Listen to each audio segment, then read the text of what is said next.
En réalité, c'était quoi la grande question de ma vidéo précédente? Donc, c'est-à-dire que tu as quand même un homme ou une femme qui a 96 ans.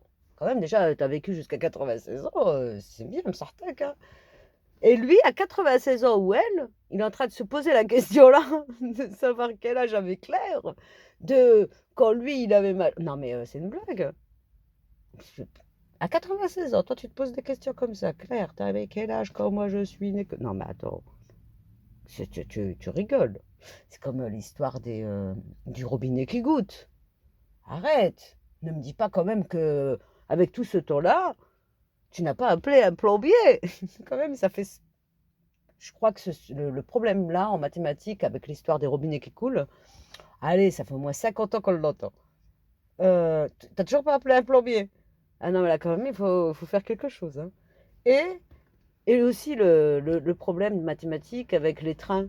Tu pars de la gare là, l'autre il a machin, il arrive en retard, le tac tac tac tac. Arrête de prendre le train! Ou achète ton billet en règle, machin, tu calcules bien l'horaire. Non seulement qu'en fait, mais c'est comme ils ont réussi à nous torturer notre esprit.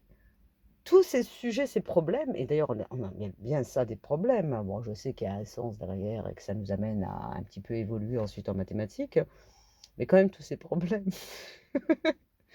Et Brian, en anglais, Brian, il est soit dans la cuisine, in the kitchen, in the garden, dans le jardin, dans la cuisine. Oh, libéré, il faut le libérer, Brian, là, il y en a marre. Ça fait combien d'années qu'il est dans le jardin et dans la cuisine? C'est quoi ça? Ça n'a pas de sens. En fait, quand tu regardes tous les sujets, ils n'ont pas véritablement de sens. C'est Brian qui est dans sa cuisine, dans son jardin. Rolf und Gisela en allemand, Spielen im Garten. Ah oui, eux, ils jouent dans le jardin. Non, mais qui nous donne un petit peu du réel. Quelque chose qui va servir à quelque chose. Mais non, en fait, c'est pas qu'il faut que ça serve, hein, parce qu'en fait, bon, mais il faut que ça ait du sens. Et tant qu'ils continueront dans l'éducation nationale à donner des sujets comme ça, qui, pour certains enfants, adolescents, ça n'a pas de sens. Si on ne leur explique pas les raisons pour lesquelles ces sujets sont là, ça n'a pas de sens. Moi, je dirais même, quand même, le problème de la baignoire et le robinet qui goûte, pourquoi t'as pas appelé un plombier? Depuis tout ce temps, ton robinet goutte, il a rempli je ne sais combien de baignoires. Tu n'as toujours pas appelé le plombier. Non, c'est plus possible ça. Non, là, quand même. Après, on s'étonne, ça donne des générations et des générations et des générations de bras cassés qui jouent à Fortnite, hein. Incroyable! Robinet qui goutte. Appelle le plombier. Ton problème de train, ça va. Arrête de prendre la SNCF, hein, parce qu'ils sont pratiquement tout le temps en retard, hein. C'est tout. Arrête de voyager, tout court. C'est bien, reste où t'es. Oh là là, tu commences ton enfance, là, quand tu rentres dans la vie avec des problèmes. Comment tu veux te sentir bien adulte? T'as commencé avec des problèmes tout bêtes en fait, hein. Sérieux, ils devraient, les gosses, un petit peu se révolter. Et dire, oh, t'arrêtes avec ton problème de baignoire, là, avec ton robinet qui coule. Appelle le plombier. Non, mais quand même, hein, faut arrêter hein, d'en faire des petits singes savants.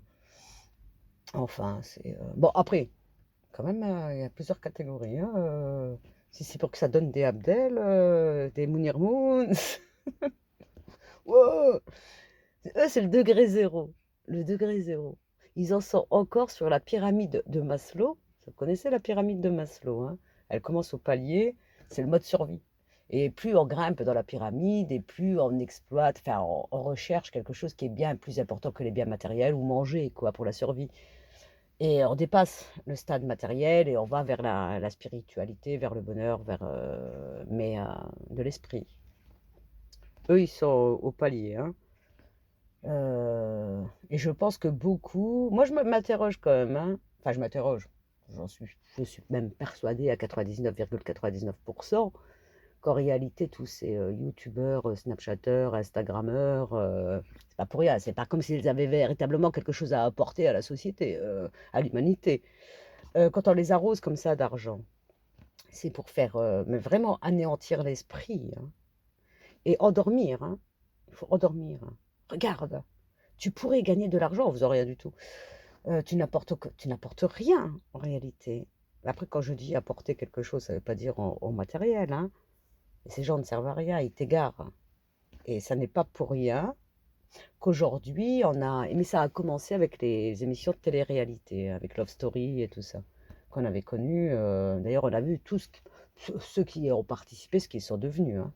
Parce qu'au final, que ce soit des télé-réalités, que ce soit des youtubeurs, snapchatteurs et toutes les conneries là, au final, on en finit toujours à la même chose, ou même c'est des acteurs ou ils finissent tous en dépression.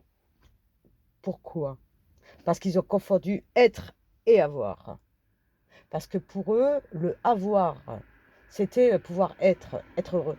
Non, avoir, c'est pas parce que tu vas cumuler des biens matériels que tu vas être heureux. Tu vas être. Ce qui est important, c'est d'être. Être soi. Être soi en collectivité, en société, dans l'humanité. Ça n'est pas avoir et jouir de biens personnels. C'est pas important, ça. Et c'est la raison pour laquelle ils finissent tous sous antidépresseurs, hein. Mauvaise voie, mauvaise direction.